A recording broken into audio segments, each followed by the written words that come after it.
Sous l'instruction du président de la République, Félix Tshisekedi, les commandants du service national, le lieutenant-général Jean-Pierre Kasson-Kabwik, a remis gratuitement ce mercredi 14 janvier 2026 un lot important de 500 bons pupitres à l'épée 1 et 7 Kipangi et lycée technique Tolendissa de Kanluka pour permettre à ses élèves d'étudier dans de bonnes conditions.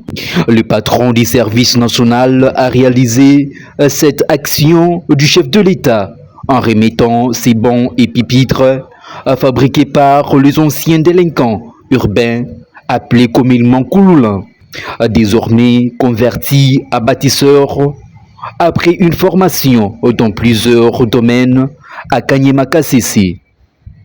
Dans ce moment des circonstances, le commandant des services nationaux a rappelé le fait que le chef de l'État congolais a fait de l'enseignement sa priorité, le cheval de bataille de son action en rendant effective la gratuité de l'enseignement fondamental, réaffirmant également son engagement et de l'enseignement scolaire. Invités,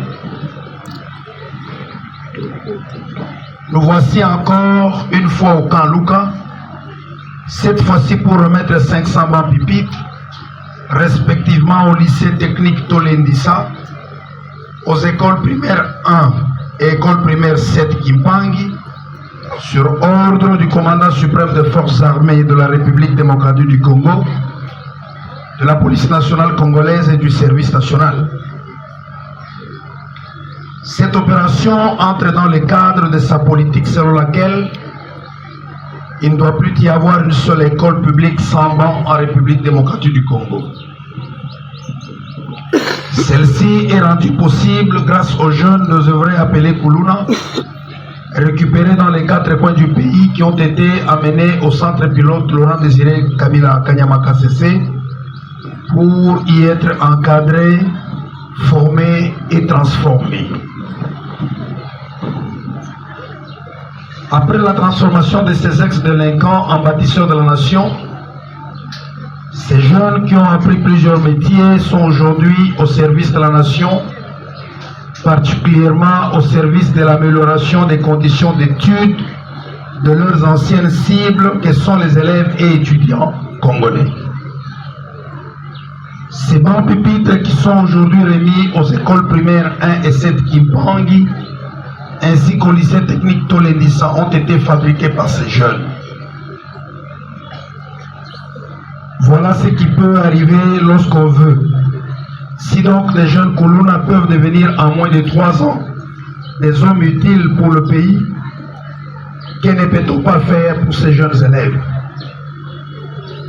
Voilà pourquoi, dès son avènement à la magistrature suprême du pays, Son Excellence Félix Antoine Tshisekedi Tshilombo a compris qu'il n'y aura pas de développement du Congo sans l'encadrement efficient et clairement orienté de la jeunesse congolaise. Les temps où l'enseignement était une simple routine est révolu. Les jeunes, puisque l'avenir de demain dépend d'eux, doivent être formés selon les besoins du pays. Le Premier ministre héros national, M. Patrice Emery Lumumba, ne disait-il pas que le Congo sera demain ce que nous aurons fait aujourd'hui de sa jeunesse?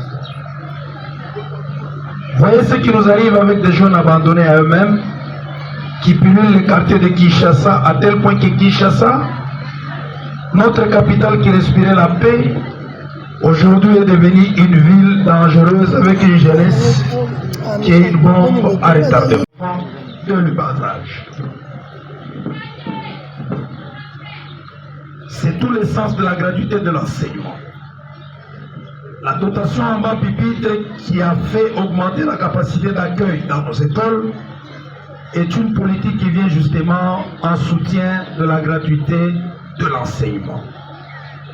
Ainsi donc, tout le monde, autorité politico-administrative, autorité scolaire, doit s'y investir.